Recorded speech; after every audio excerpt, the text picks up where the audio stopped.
Estate auction. Saturday, October the 12th. 206 Apollo Drive in Murfreesboro. A 4,600 square foot home with 4 bedrooms and 3.5 baths, plus a 3-bay garage. The auctioned off. On Saturday, October the 12th at 206 Apollo Drive in Murfreesboro. Enjoy some Slick Pig barbecue at the auction. Auction by Major Brokers Auctions. License number 4941. WGNS Murfreesboro, W270AF Murfreesboro, W263AI Murfreesboro, Smyrna. We're the Good Neighbor Network, FM 101.9 and AM 1450 Murfreesboro, FM 100.5 Smyrna, audio and video streaming at WGNSradio.com. This is the WGNS Action Line, talking with Rutherford County newsmakers about what matters most to you.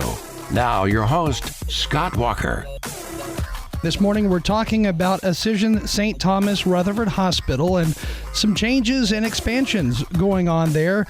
And we have with us today CEO and President Gordon Ferguson. How are you this morning? Doing well. Thanks, Scott. Tell us a little bit about where the hospital stands today and, what the future looks like with our expanding population. Well, thanks. Thanks for having Angelique and I here with you. Angelique is our manager in our postpartum area, and we recently shared information about a project that is scheduled to be complete in February, and that's the expansion of our critical care unit, going from 32 beds to 50 beds. And we're on schedule for that project to be complete in February. Above that space, we've got a shelled floor that was part of this project for future expansion of our labor and delivery area on the third floor. And we were fortunate enough just very recently to get the final approval to move forward with building that area out to give us more capacity for all the babies that are being delivered at the hospital. And Angelique Dooley also with us today. And Angelique, you work in that department, right? I do. So talk a little bit about, where you guys stand today and what you expect to see in the near future.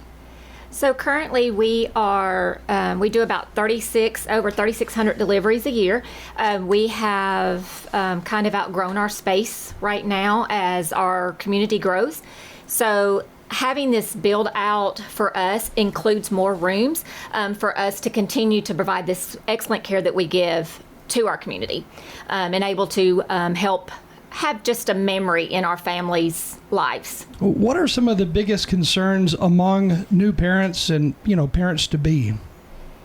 Just the fear of the unknown of what it is to start a family sometimes and how they're going to get out and be able to do that. So when they come to us, we are able to educate on how to take care of this little one that's coming into their lives. So we're able to help kind of ease their fears with that and the birth of their child. And the unique placement of St. Thomas Rutherford, it allows for really people from all over Middle Tennessee to come to this area, at least from, let's say, the Manchester area, Shelbyville, Cannon County. They all drive to Murfreesboro, and this would be their first stop. So you've got folks from multiple counties coming in. We sure do. We also have our sister hospital, Ascension River Park, St. Thomas River Park, that we have, that they will send some of their high-risk patients to us because now that we have our NICU and our expansion of our NICU that just happened, we are able to provide more for our community and our surrounding counties. And also helicopter. Mr. Ferguson, you have had or added a St. Thomas helicopter to the team that can bring patients in or take patients out. That's so true. It's funny you should mention that because I actually got to take a little ride in that helicopter just yesterday afternoon. And, as we see more and more patients that need a higher level of care, we're fortunate enough that at St. Thomas Rutherford to have the physicians, the equipment technology to take care of these higher acuity patients.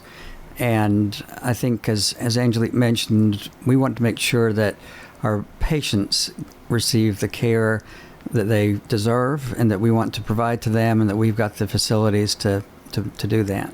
Now, when you first started here in Murfreesboro, do you remember about how big the city was at the time, and did you ever expect the growth that we have today?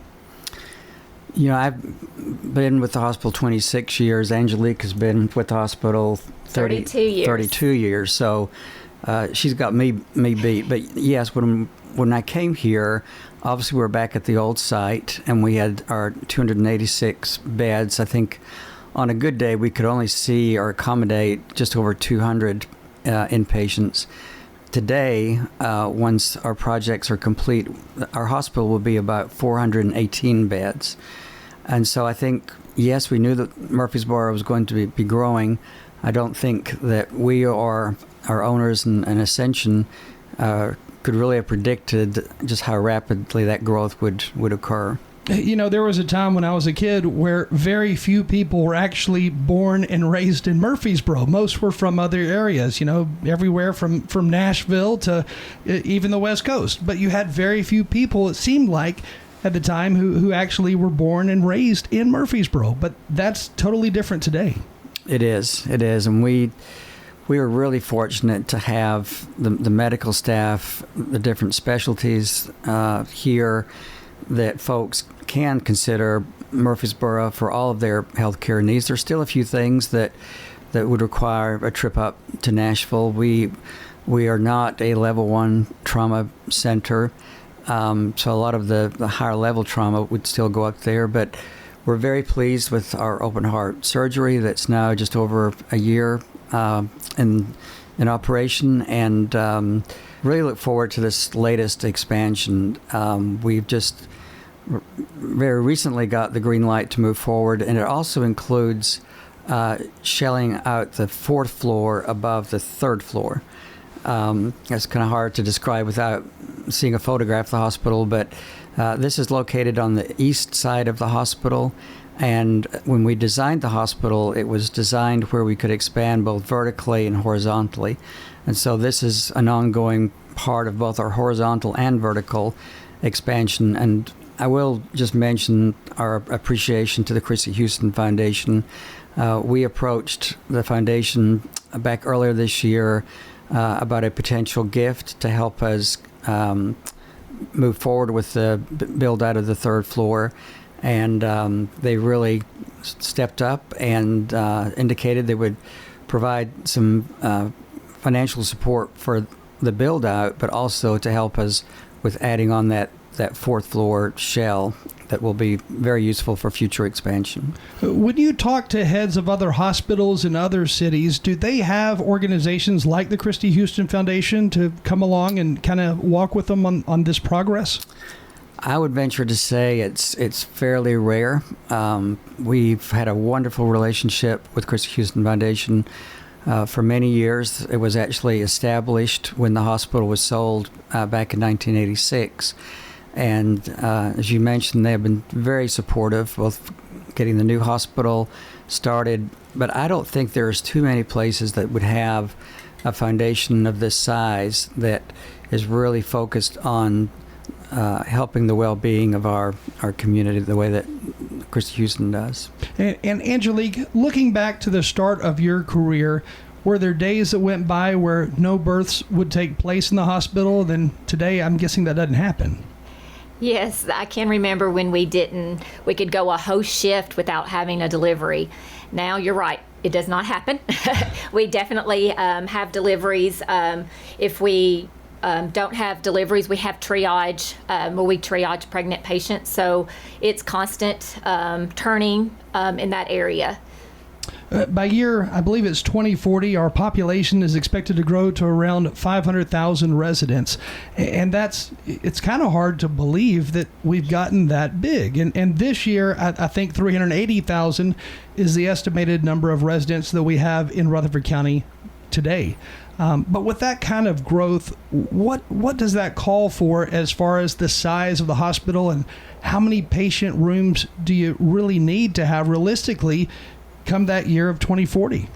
You know, that's a great question, Scott. And there's a lot of consultants out there that have varying opinions. I think what we believe is that there still will be a push in healthcare for procedures and diagnoses to be treated on an outpatient basis. We've seen that occur over the last 10 to 15 years.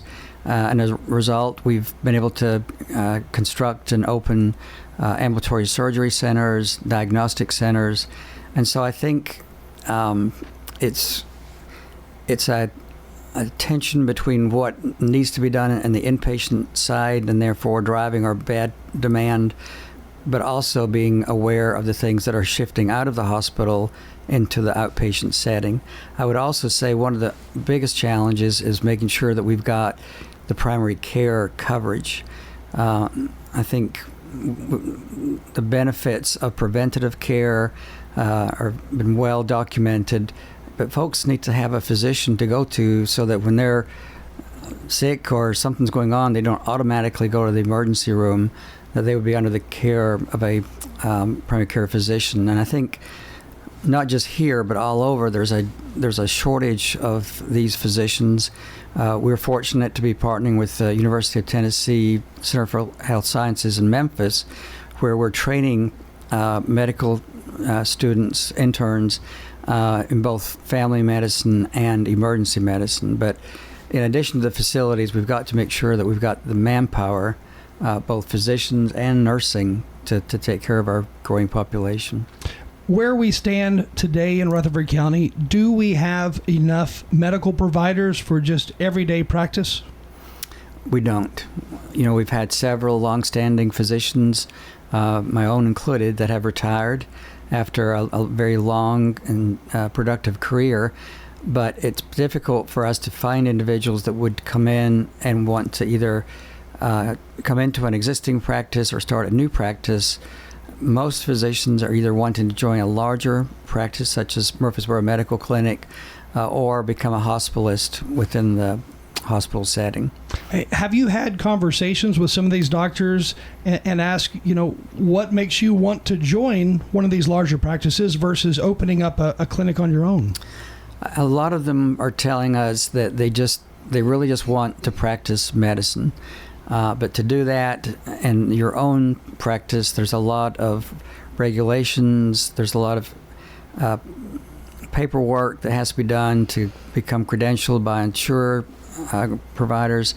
And so it's a lot of things that they really don't always enjoy doing, but have to get done. So in a larger practice, you've got that infrastructure already there, and you're able to just practice medicine. And going back to the unit, the labor and delivery, last year, 3,600 births took place there. What are we on board to do this year? Right now, we're looking at, we're of course meeting our goal, and we're looking at, it will be an increase as we grow and as we keep people in our community, our surrounding communities coming here. So we've added some other OB physicians that should increase the growth here. Now, I know the Christy Houston Foundation has really helped out a lot, but are there also any government grants available that St. Thomas can utilize or maybe has used in the past? None that I'm aware of. I know that our sister hospitals have benefited from some grants that were set up in response to COVID and having us more prepared if we should have another pandemic. At Rutherford, most of our capital has been approved through Ascension and certainly augmented there by Christy Houston. And Angelique, I'm curious, during the entire COVID pandemic, how big of a fear was COVID within, I guess what I'm asking is, did babies run the risk of catching COVID? We took every precaution to prevent that, yes. However, we took every precaution we needed to make sure that our babies were safe. So if a patient came in who had COVID, we definitely kept them all together, made sure that they had the care that they needed as a unit. So we made sure that everything was done appropriately with the CDC standards. And then you also have specialized nurses and doctors who care for those who are premature in birth, and you're seeing more and more of those as well. We are. We just expanded our Lee and Susan Moss NICU to include 6 beds, 6 more bays for our expansion and for the growth of our community. So yes, we have definitely specialized neonatologists, nurse practitioners that are there 24/7 to give the care to our babies. And just a few years ago, those families had to go all the way to Nashville in order to receive care, and sometimes in order just to give birth. They sure did, and now we're able to keep them here. So if the baby has a long stay, because typically we keep those NICU babies in our hospital until their due date. So now they don't have to drive to Nashville to go see their babies. We also have angel eye cameras that they're able to see their baby and watch their baby FaceTime anytime they want to. And Gordon, what have you been most proud of over the years as the hospital has grown? You know, I think we're very fortunate to have the associates and, as I mentioned earlier, the physicians that have really embraced our mission and our values as part of Ascension St. Thomas Rutherford. We've been in this community for many, many years, and we will be here for many years in the future. But I'm also very grateful that our parent company, Ascension, has seen our ability to be true to our word. When we ask for capital funding, it always comes with a pro forma and a commitment with what we think will result from that investment. And I don't think we've had any project that we've completed where we have not met the expectations. And again, a lot of the credit goes to our staff for making sure that we're a facility that people want to come to. A lot of people don't come to our hospital by choice always, but we've got to earn the patient's trust, and I think our staff have done a wonderful job in doing that. Expanding the cardiac care at the hospital here in Murfreesboro was a big step, and I know a lot of hospitals, especially in the more rural settings, they're not able to do that. But this was a big deal here locally. It was. It was shortly after we opened the West Lawn neighborhood hospital. We started our open heart surgery program. We've got 2 very well-trained cardiovascular surgeons and their support staff. And we've actually outperformed the projections that we submitted when we were asking approval to provide this service. So, again, it's a testimony to our staff, but also the fact that folks really don't want to drive to Nashville for procedures like this. And we're very pleased that we can give them that opportunity to be cared for here. When you're setting these goals to be reached by the doctors, by the surgeons, is it hard to read or to figure out the numbers, because you're basically trying to figure out how many patients you're going to actually serve in a given year? Yes, there's a lot of data that we base these pro formas on. Sometimes we're more accurate than others, but overall we've got a general idea with a lot of the statistics that are out there for use rates for certain diagnoses that we're able to apply that to our particular population. Is there a more common reason that people come to the hospital? And if so, what is the surgery? What is the procedure they're having done? You know, we see all kinds of patients. We've got a very busy emergency room. I think we're targeted to be up around 85 to 90,000 visits. So a lot of these patients will come in the ER and then we'll either be able to send home or be admitted to the hospital. But I would say that we're seeing quite a bit more surgery procedures. A lot of orthopedic cases are being done at our facility as our population gets a little bit older. Things happen. And then also, as Angelique mentioned, we have seen over the years a growth in our deliveries, and very pleased to be able to provide that service. Now, I know a lot of the surgeries that are done are same-day procedures. Are more and more, different surgeries of a variety of needs. Are they becoming same-day procedures, whereas before they were maybe a 1 or 2 night stay in the hospital? Yes, they are. Again, not every procedure, but for example, we've got an ambulatory surgery facility on our campus, and we are partnered with Tennessee Orthopedic Alliance to open a ambulatory surgery center in their new building on Veterans Parkway, and that's scheduled to complete around the beginning of the year. And so a lot of orthopedic procedures that would have been admitted and spent a few days in the hospital are now being done on an outpatient basis. Now, I know something you mentioned earlier was the fact that I guess there was at one point more people coming into the ER just to receive treatment, and maybe it was for basic things like a common cold. but they didn't really know where to go. A lot of them didn't have, like you said, a regular primary care physician. Is that changing a little bit, or is it getting worse? I would say it's getting worse. However, we have partnered and have several urgent care facilities in several parts of Murfreesboro. And then even in the ER, we're working on a project right now to really try and separate those lower acuity patients from the other patients coming into the ER by through a kind of a fast track method. And we're just trying different things right now to reduce the wait for the ER and to have that more streamlined. But yes, we'd much prefer a lot of our patients to be seen in a clinic session with their primary care physician. It's where that type of care should be delivered. It's convenient and it's cost effective. But unfortunately, just with this shortage of providers, we're having to kind of see patients go in different directions. And then going back to that labor and delivery expansion, is that a project that is expected to be completed within the next year, 2 years? What are we looking at there? Our estimates right now would be around late 2025, maybe early 2026.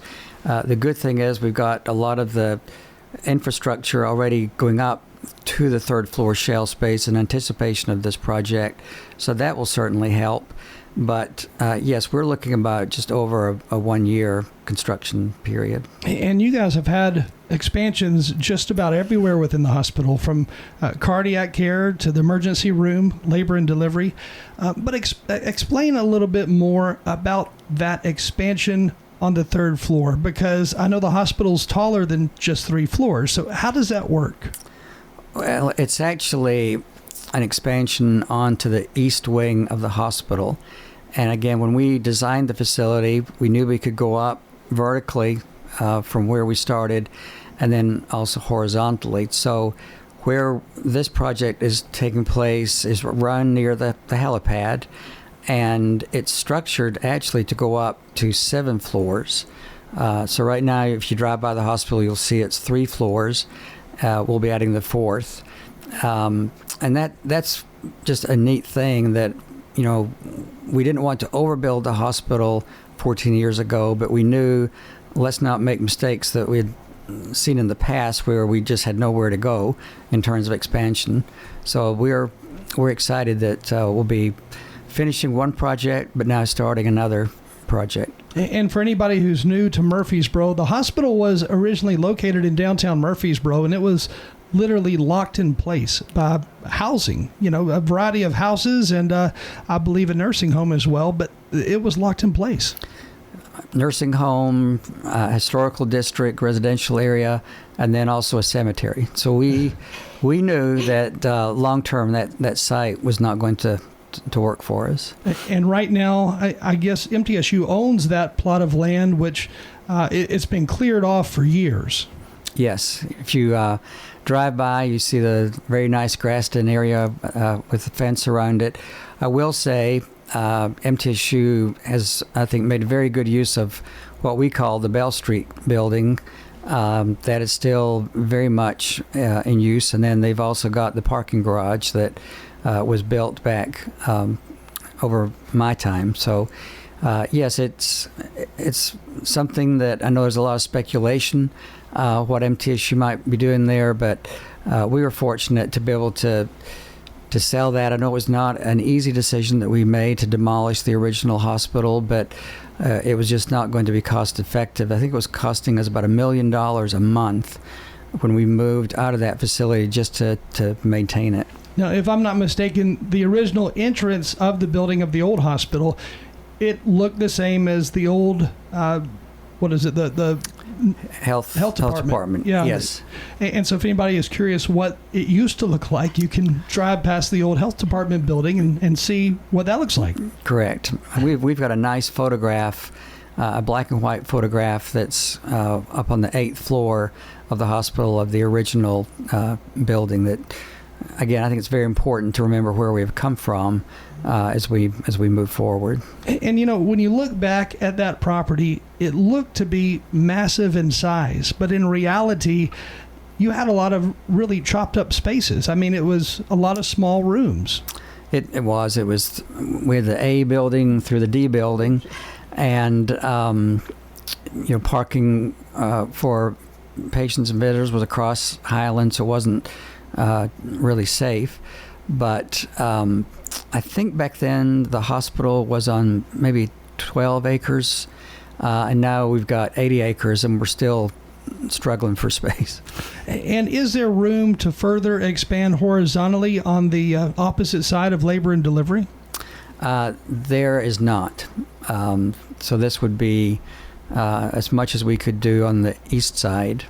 The main east wing could go up one level, but that would be fairly cost prohibitive to bring a crane in and add out on that side of the hospital. And again, this morning we are talking about Ascension St. Thomas Rutherford Hospital, and our guests today, Gordon Ferguson and Angelique Dooley. Stay with us. We're going to take a short break, and then we'll be right back. Time right now is 8:43.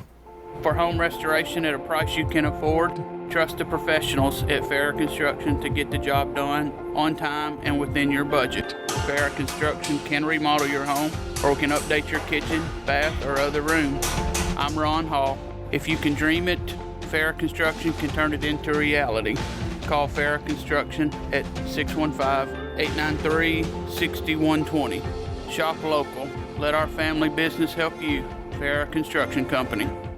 Hey, this is Dan with Music World and Drummers Den. Come in for guitars, keyboards, drums. We have lessons for anything with strings, mandolin, guitar, bass, you name it. We have lessons for anything with keys at Music World and Drummers Den, and a professional drum teacher as well. So if you need to learn to play something, we have you covered. Come on in, buy you an instrument, start learning today at Music World and Drummers Den, 2762 South Church Street, right across from the golf course. This is Peter Demas, and our family is inviting your family to come eat with us at Demas's restaurant. The salmon is my favorite, and then we have a variation that's on a regular menu for the salmon imperial that has some Alfredo, some crab, some shrimp on it. But the salmon is fresh, and we cut it fresh, but all of our fish you can either get blackened or you can get it with our regular seasoned salt, and either way you do it is just out of this world. And I'm not a fish person, but I will eat it at Demas's all the time. Come eat with us at Demas's Restaurant on Northwest Broad Street. The Action Line on FM 101.9 and AM 1450 Murfreesboro, FM 100.5 Smyrna. Listen and watch at WGNSradio.com. Right now that time, 8:45. You're listening to WGNS again on this Tuesday morning. Today in studio, we have Gordon Ferguson and Angelique Dooley from Ascension St. Thomas Rutherford. And as we close this morning, talk a little bit more about an event that I know happens every year, and that is Wine Around the Square. Tell us about that. I think many people know that October is Breast Cancer Awareness Month, and during this month we have got the front of the hospital lit up in pink, but we also are planning for the 13th Wine Around the Square event. And I can tell you, members of our foundation board and staff are very busy preparing for that event. It's scheduled for Saturday, October 26, around 6 p.m., and we kind of take over the square and work with a lot of the merchants there, have a lot of food, and it's all for a great cause to provide mammographies to those that may not be able to afford that particular diagnostic and screening test. It's hard to believe events like that have been going on for 13 years already, because it seems like it just started a couple of days ago, a couple of years ago, but it hasn't. It's been going for a long time. And I think each year we make some changes and improvements, but I know it's right in the middle of football season, but we've usually got some TVs that if there's a big ball game, we can have that available. But it's just a great way for us to celebrate the square, the different businesses that are there, and again, all for a very worthy cause. And of course, the hospital is involved in many things like that. Just recently, we had the Power Pink golf tournament and the tennis tournament. We've got our Dr. Jim Berner golf tournament that we do each year. So our foundation is very active, raising funds for either capital improvements or services that are needed to support our NICU. And then Dr. Berner was another doctor who was in labor and delivery. I mean, he helped out a lot of patients over the years. He sure did, and we miss him. We're just glad that we've got his name and Sidney Berner's name on one of our floors, and he was one of the hardest working physicians that I've ever come across. And again, this morning we've been talking about Ascension St. Thomas Rutherford Hospital. Is there anything that we should close with that we left off? I think we've covered a lot. I know that for us, we're in it every day, but we just want to make sure that our community understands what is going on at the hospital, what projects we've got going, and more importantly, what services we are capable of providing. And you've got a long list of services, and if anybody would like to learn more, I'm sure they can do so on the website for the hospital. You've got every phone number listed there and every department listed there. Yes. Well, thank you very much for joining us this morning. Thank you, Scott. The Action Line on FM 101.9 and AM 1450 Murfreesboro, FM 100.5 Smyrna. Listen and watch at WGNSradio.com. This is Chip Walters, and I'll have Middle Tennessee football and basketball games for you right here. MTSU Sports on WGNS AM, FM, online.